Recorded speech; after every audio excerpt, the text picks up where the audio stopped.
We have Bolt.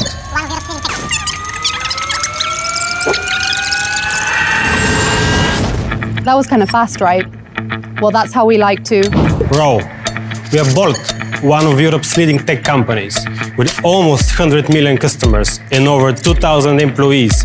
No other company at this scale moves at this Speed. Here are some examples.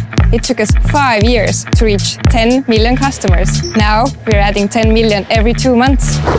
Instead of reducing headcount during lockdown, we added another 500 employees and launched scooters and food delivery in 74 cities in 12 months. But that wasn't enough, so we launched car sharing with Bolt Drive, and that took us 4 months.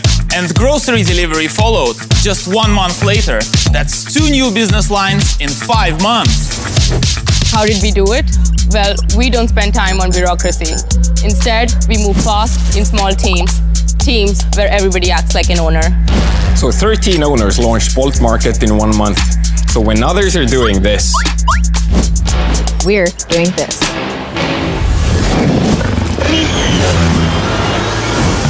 As the company grows, so did we. I started as a customer support specialist. And now I'm a regional lead. And I started as a recruiter. And now I'm a global recruitment manager. And I've been here for 4.5 years, which is the Bolt average. That's 1.5 years more than the industry average. And I joined Bolt when it was just a small Estonian startup. Now it's the world's fastest growing mobility platform. Let's go.